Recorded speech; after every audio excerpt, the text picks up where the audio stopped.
This is The Future Of, where experts share their vision of the future and how their work is helping shape it for the better. Hi, I'm Jessica Morrison. The Binar-1 Cube satellite was released from the International Space Station on the 6th of October 2021 and made contact with ground control 2 weeks later. In this special Part 2, I follow on from our earlier episode with Binar Project Manager Ben Hartig, and I speak with the Director of Curtin's Space Science and Technology Centre, Professor Phil Bland, and the Deputy Director Renee Sayers. We chatted about what's next for the Binar Space Program, including its social, economic and environmental impacts. If you'd like to find out more, please listen to Part 1 of the episode on our feed or visit binarspace.com. How did you feel to see Binar-1 released into low Earth orbit and then eventually making contact with it? Can you talk me through that? You start.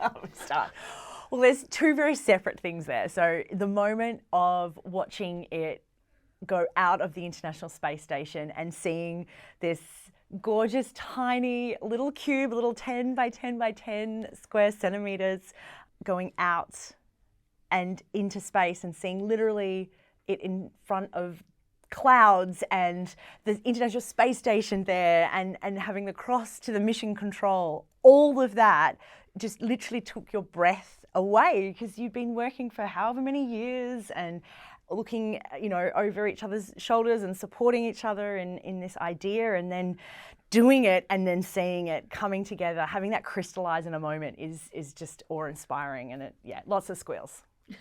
So what she said, but it was I think the part that really got me was that seeing it, and I actually blinked when it got blipped out, and then they repeated it, so we got a kind of action replay, and I saw that. But then seeing it against the clouds with the other two, that was just magical. Thinking that, okay, here is a thing that I've held, and now it's in space, and here's a thing that we've built and that our team has built, and now it's in space. That one, that just completely blew me away. Yeah. And then what about when you heard it for the first time and you made contact with it? Like, what? Can you explain what you heard and the importance of that, and talk me through that a little bit? So it was 2 weeks after, and the guys were trying lots of different things to try and get in touch with it. We were getting pretty worried, and it was, 95% of the kind of, mentally you think, okay, what constitutes success in a project like this? And getting it there and then having something meet all the specs that it needs to get blipped out into space, for me, that was kind of 90%. But you still want it to work, right? You still want to hear from it. So we were getting pretty worried, and definitely, we were at the point where I was saying to the folks, like, you've done a great job. This is, it was real kind of morale boost time for a team. And then we heard from it, and I got a text from Dan. He had managed to get in touch with it. I think he got an update while he was on the freeway. Hot spotting off his phone, sitting in the passenger seat with his laptop, driving. How cool is that? Yeah, driving down the freeway. And for those listening, what does it sound like when you hear it? It's basically, so what we've been trying to get in touch with the main downlink data set. And what the guys had tried to do is get kind of a secondary beacon working. So the kind of your sort of Sputnik bleep, bleep, bleep type thing. And that's what they got working. And so that's what they managed to do. So it basically means then that actually the whole thing is alive, because it wouldn't be able to do that if the spacecraft weren't operational. So that was really great news. And what's some of the data you're hoping to acquire from Binar-1? Yeah, so at this stage, the first bit of the mission was to look at the engineering data. Binar-1 is the first of many, and so it is ultimately a technology demonstrator. We want to make sure that all the bits that we have built here, at Curtin from scratch, that they're working the way they should be. And we were hoping to get engineering data, I guess the critical subsystems and how they're operating, and be able to get enough so we can get a pattern to look at over, several weeks would be ideal to understand, how's it working and what are the sort of the requirements, what are the limits that it's operating in, and just get to know this bit of technology that has been designed and developed and tested and ultimately launched all right here from Curtin by our team. And because that's going to lay the foundations for all of our other missions as we go on. So with Binar-1, it is the beginning, and we've got 6 more to come, so that's 7 in about 18 months. And all of that is laying the groundwork ultimately for a mission to the moon. It's like you read my mind, Renee. I think obviously, you've for done those... every subsequent question there. What do I say now? That's right. For listeners who listened to our first part 1 of Binar and Space, the future of Binar and space science would know that this is a program. There's lots of different satellites after Binar-1. So the plan is to eventually send a mission to the moon, but between now and then you're planning to deploy 6 more satellites. So what are you hoping to test in those upcoming missions, in those upcoming satellites? What's the difference? So we've got 3 more coming up in the next kind of batch. They're all going to get launched together in the same kind of spacecraft, and they're going to go up together, and then they're all going to get blipped out the space station together. So it's going to look like the last one, except that those 3 will all be ours, which will be a lot of fun. That's cool. Which will be really cool. And they are going to be doing testing more advanced comms. They're going to have deployable panels, so solar panels are going to open up on each of those tiny little cubes. So they'll start off as the 10 by 10 cubes and then expand. And then expand, which is going to look really cool. That's going to look really cool. Very cool. And we're testing out radiation shielding in there with radiation sensors. That's going to help inform us with the moon mission about what we want to do to protect that spacecraft as it goes off. There's going to be a kind of a re-entry experiment that we're testing as well. So there's actually quite a lot that's happening in those that's new and different and yummy. When you say re-entry, is that because obviously the others will disintegrate Exactly. over a period of time? Yeah. But you're testing for one of them to actually potentially re-enter Earth intact, or? Yeah, so what we've got a concept that we are pushing. So one of our kind of R&D paths is to develop what's known as entry, descent and landing system, but for a spacecraft, but for a CubeSat. And this has been played with a couple of groups around the world, ESA and NASA as well. We're in actually quite a good position to test it because we can do, rapid kind of iterative R&D. It doesn't cost us an arm and a leg. We don't have to spend 10 years planning something. And it's the kind of engineering that you want that's a bit more of a sort of suck it and see type thing. Very cool if we can actually bring stuff back from low Earth orbit. So bring spacecrafts or experiments back. Very, very cool because we'll be able to do that in missions to other planets. I mean, basically anything that has an atmosphere, we'd be able to get a CubeSat to the surface of those planets, which would be yummy.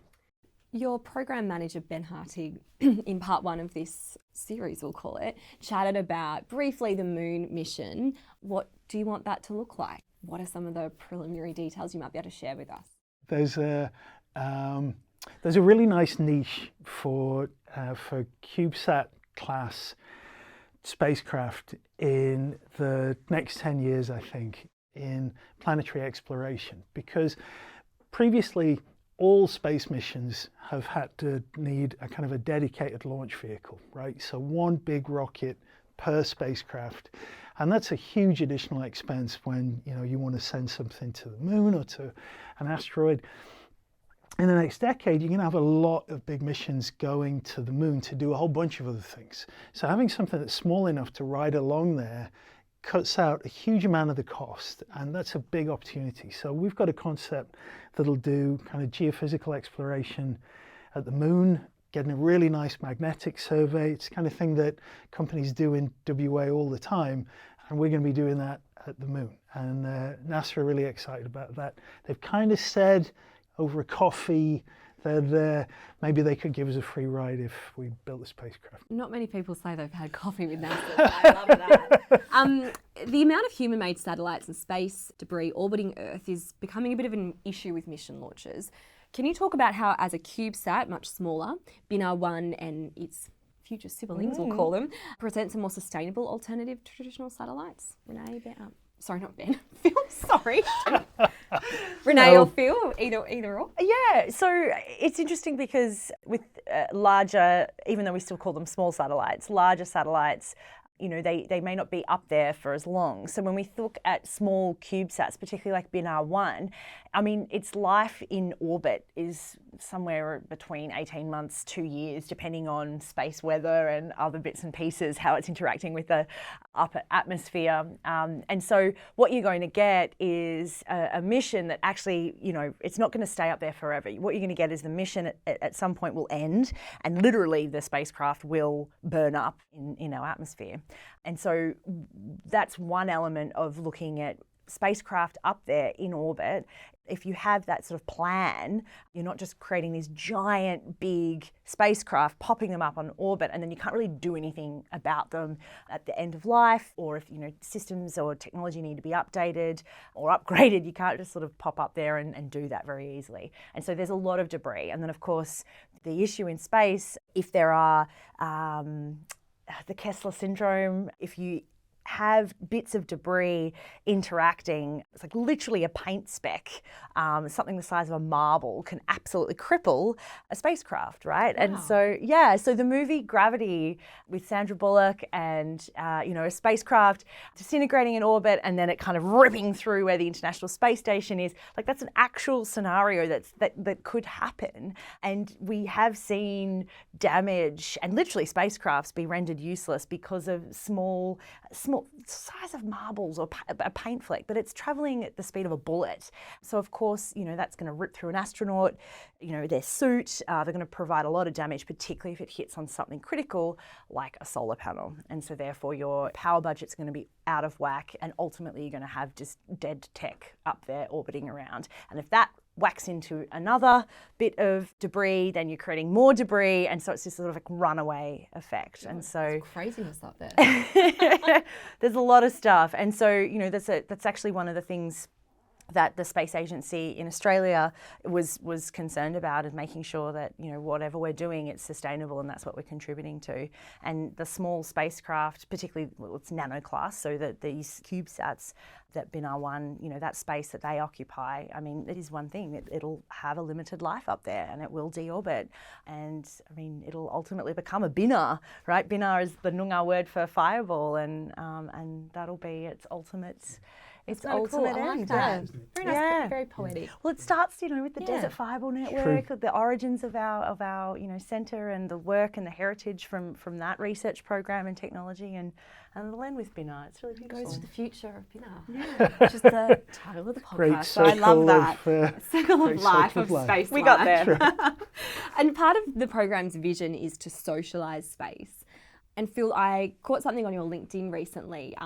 You did a big shout out to a few organisations who are helping in the process of getting in contact with Binar-1, which was great to see the solid support that the program has, and some pretty heavy hitters, some big names there, which is great.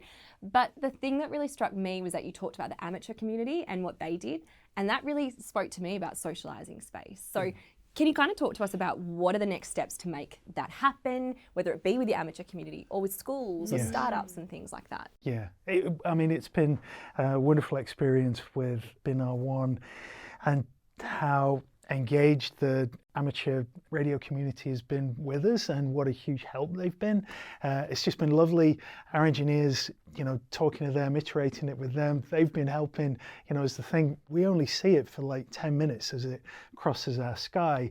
That whole community has been helping around the world. It's been pretty... Sort of helping you keep a longer track on it, exactly, is that right? And they can be listening out for it when we can't, when it's over the horizon for us, and that's been fantastic. And I think hopefully that's also been fun for them, because they've been a huge help to us in this project. So that's been lovely. We're going to continue that and get schools interested on the amateur radio side as well.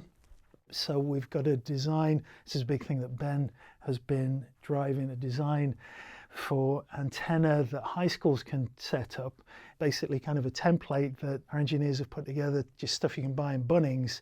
Set up your own antenna at your high school. It costs like $200-300, and then the high schools can listen out for the spacecraft, and that gets young people excited about it as well. There's a bunch of other outreach stuff that we're doing. Yeah. That, I was going to say, as engagement specialist Yes, at the that's Space right. Science and Technology Yes. Centre, what is the future of socialising space looking like? Yeah, absolutely. I mean, really what Binar has done and the team, you know, it's opening doors in service of others. Space is hard, and doing it for the first time, like we have here in WA, has been really, really hard. And so if we're not able to share the process, the lessons learned, and ultimately the opportunities onwards, we won't have the growth at scale that we need to have to take on the challenges that we're seeing today and that we're facing tomorrow, and also have this next generation that everyone's talking about, you know, cracking open an Australian space sector that can do some great things here nationally and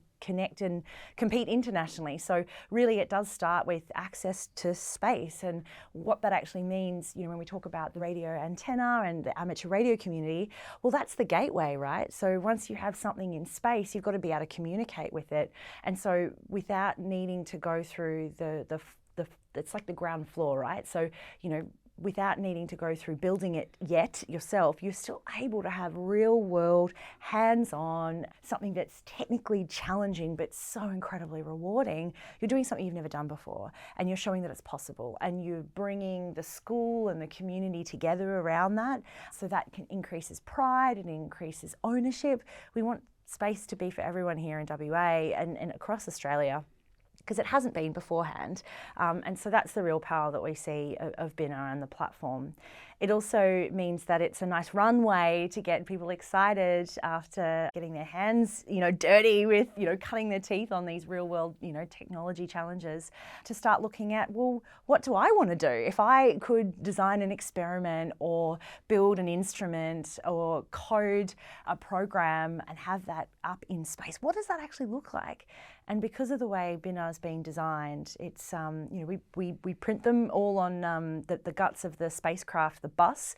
It's all been designed on a single printed circuit board, which means that instead of buying your spacecraft from, you know, supply chains all around the world and having to sit in a lab and assemble it, often you're increasing the human error, often because they're really expensive, you don't know what's going on the inside, you know, it's not your IP, you can't mess around with it, and you certainly, you know, don't want to try and break it too much because, you know, you only got one and you've spent a lot of money in getting to that point. And so with us, we've been able to kind of flip that on its head a little bit, do a lot of the design on the actual printed circuit board. We're trying to reduce the human error, which means that when we print them like mobile phones, you know, the consumer electronic manufacturing, you're actually able to get more of them, and you can really try and understand its limits, as Phil said, knock the corners off it before you actually kick it up into space.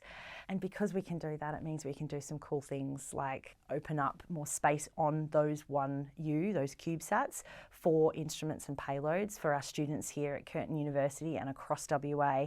And we can actually extend that to schools and say, hey schools, hey students, what do you want to do in space? And, you know, what problems do you want to solve today? And let's walk down that pathway together. And here's a spacecraft, and we're here to help and get your hands dirty. And so when you're at the point where you're thinking about what you want to do, making choices around what you want to study or what you want to do, you've got some pretty amazing hands-on experience and real world hearts and minds switched on stuff there. So that's what we're really excited about with Binar. So yeah, could start with the amateur radio community, but really it extends straight into, you know, the people we see all around us here today in WA. That's awesome. In Australia, and particularly here in WA, as we're aware, a lot of our revenue is generated by the mining industry. That's no surprise. How do you see the program's role in helping to diversify our economy? It's, I think it's probably really, look like you both have good answers on this one. it's a really big deal, and it's funny because you occasionally I'll see, you know, people say, well, why are we spending money on space when we could be doing, stuff for the Earth, or we could be, why are we wasting money? Why are we not giving it to the health system? Exactly, or... yeah. Yeah. And I think it's good to explain to people, to give them the answer to that. And the answer is that you're not wasting money on this, that you're making money on this. So, people think of NASA as an organization that, we're sending stuff to other planets, to Mars. NASA, in a single year, gives the US economy around about a 3-to-1 return on its investments. And NASA gets just over 20 billion a year. On a year to year, that puts in about 63 billion into the US economy. On a total life, in terms of all the innovations that comes out of NASA engineering, that increases to about a 5 to 10 times multiplier on a single dollar invested. So it's in terms of, okay, why are we doing space? We're doing space because we make a lot of money out of that, right? And one of the ways that you do that is space is actually one of the most direct, the reason why, advanced economies spend money on basic research is because it has been historically a great driver for their economy. I love it because I love science and I get to do the thing I love, but people who get to dish out that cash have realized that putting money at these people, that's right, people like me and my folks, every now and then, someone lays a golden egg and that's wonderful. Now it turns out that space is almost the most direct link in that chain. Because space missions, you have to come up with innovations to make things work in incredibly difficult environments, very compact energy requirements, huge ranges in temperature, and basically all of that. And the sensors that you build for those spacecraft has almost a direct link into applications around the Earth. Most of the sensors that people use for Earth observations, that scientists that we use for weather or communications, most of that stuff came from interplanetary missions, blue sky missions. So it goes directly in. And so in answer to that question, what is it, what's the benefit, and how does it help us diversify? So to make that just very specific, the space economy is currently growing about 3 times faster than the rest of the economy. Globally, the space exploration component of that is actually growing at, I think it's 25% a year. So it's kind of nuts. So, I'd flip it around and say to people, why aren't we investing in that? Because it's genuinely a no-brainer. And do you? Do you say that? I do, absolutely, yes, I do. Is that your barbecue chat I say or your dinner party conversation? Oh no, that's the whole thing, all the way up to the head of ASA, the Australian Space Agency. I say that to anyone I can grab, yes. So, and happily all the listeners that are dialing in today. So. That's it. Do you have anything to add, Renee, on that? Well, yeah. That's what's going to get the investment cases over the line, right? In the context of, well, here's actually the facts, here's the data, and this is why, it's a no-brainer, as you say. But there's something else to this that is really unique to space, and that is that nothing else inspires just quite like it. And if we're wanting to understand diversification opportunities, particularly here in WA, in our state, we've got to think about what is going to move people, what is going to make people be connected to something so grand, so incredible like space, and that will require skills, things like STEM skills that we just know are foundational to how we operate. We've got to get there somehow, and nothing inspires quite like space. And so from one point of view, if you are going to be able to hold up something like a really strong space sector in WA, you're holding a beacon out to our community and showing, firstly, the art of what is possible. What is it? NASA's Dared Mighty Things, and the endeavours along that way. You develop incredible experiences, amazing sets of skills, and they can be transferred into a lot of different high-tech sectors, not just space. And I think that's one thing that's really interesting. If you want a passport to help navigate an uncertain future, and one thing is for certain, our future is very uncertain, then investing in your STEM skills is certainly one of the most powerful things that you can do. And if you want to like light a fire under people around inspiring them to really chase down those experiences and skills, and for them to enjoy it and to bring meaning and to grow from that, I mean, there's nothing quite like space that can actually do that for you. Yeah. So there's that argument as well. There's a couple of other lenses we can go for more reasons why, but they're pretty nice. Because am I right to? Yeah, of course. So absolutely, that's a really good point, Sunshine, and I do tend to kind of lead with the economics of it, because a lot of people don't know that, and that's literally how you sign it away, right? I know, and but it's it struck me when the Perseverance rover landed on Mars that people in Australia were watching that at whatever it was, 3 a.m, and now think about that for a second. So a federal agency in a foreign country is meeting one of its key performance indicators, and Australians are dialing in at 3 a.m. to see whether it's done that. So we don't do that for housing and urban development in the US, right? Or even veterans organisations affairs, of our own, or even our own our country. Own, right? Yeah. But here is something that is so inspirational and unites the world in achievements. Like China put in a lunar lander there, right? People were glued to that. People are, it is inspirational, and that's why space science missions are very different from other space missions. Now, for instance, what SpaceX is doing with the Starlink network is incredible, but you don't have people dialing in at 3 a.m. to watch a Starlink launch. You do have people dialing in to watch them build starships and test those, because that is a vision about what humans are going to be doing at the moon in 10 years' time. And that's how you get, there's like 40 undergrads who are currently involved in Binar. That's how you get young, brilliant people bouncing out of bed in the morning, by giving them an inspirational target and wrapping it in this. I mean, like Renee said, space inspires like nothing else. I think I would love a future where WA we've got a space industry, and that is, we're seeing the rewards on that, and that is diversifying our economy, and we've got WA students building our spacecraft that are flying to the moon. I mean,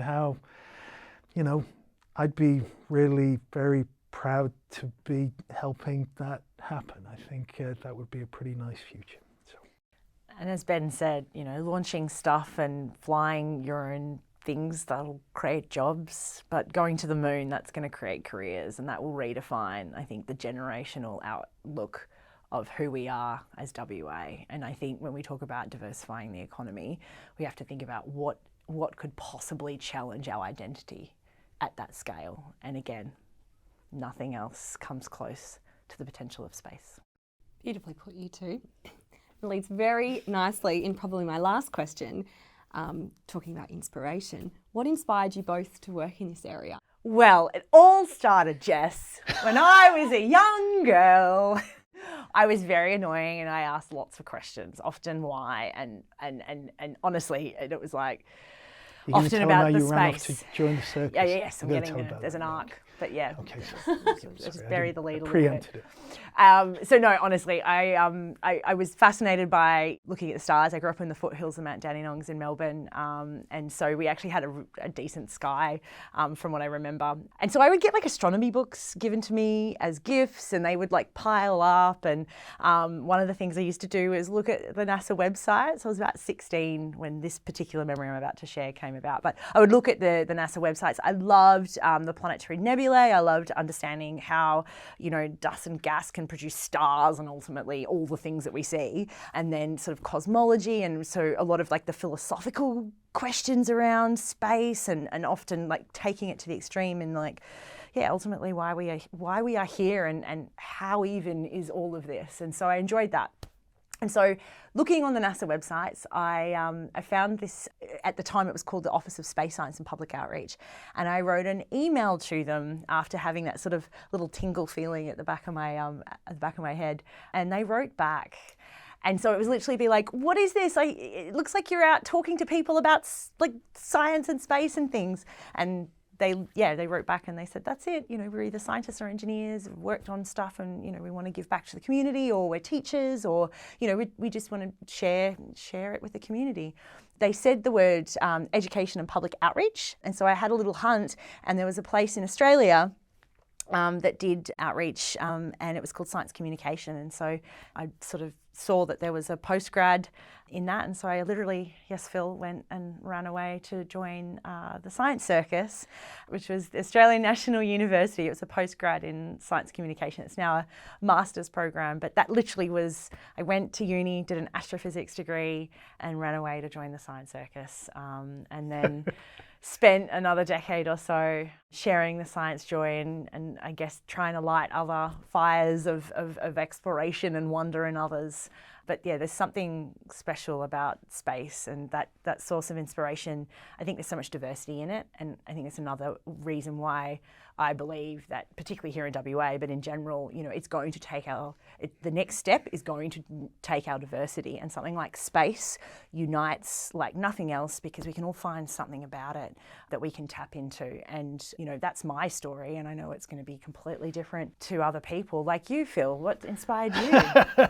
Can I say quickly, that's probably the most quirky answer we've had on the podcast. Yes. Around the circus line. I love it. I love it. I love the circus, right? It's like, yeah. Shout out to the Shell Questacon Science Circus. There you go. So I think I got interested or excited about science and space watching the original Cosmos with Carl Sagan, like a lot of kids did, and watching the after the end of the Apollo missions. I wasn't old enough to remember them happening. I was born like 2 months before Apollo 11. Really? And so my dad apparently did hold me up and watch it on the telly. So, Wow. So I have been alive and saw it, although no Whether you were taking it information. In as a 2-month-old. That's right. Well, arguably you have, right? That's Maybe it. this is It's the still thing. it's there, but it was in the aftermath of that, and it was just part of the culture at that time. That it was still in the sort of post-Apollo. It was just part of the culture that we've actually been to the moon, and that kind of blew me away. One of my earliest memories was the launch of the Voyager spacecraft, and I was just fascinated by that, and I never ever thought that I would be doing it for a living. But those were the things that kind of inspired me. So if there was a thing that inspired me to become a scientist of any flavour at all, then it was Carl Sagan and it was the Apollo missions. Yeah. I love it. Thank you both so much for chatting with me and our listeners, and it's just been really, really interesting. So thank you so much, and good luck with the program. Thanks, Jess. It has a very exciting future. Thank you, Jess. Thank And you. it's lovely to chat to you about it all as well. It's wonderful to see you. It's been a great chat. You've been listening to The Future Of, a podcast powered by Curtin University. If you've enjoyed this episode, please share it. And if you want to hear from more experts, stay up to date by subscribing to us on your favourite podcast app. Bye for now.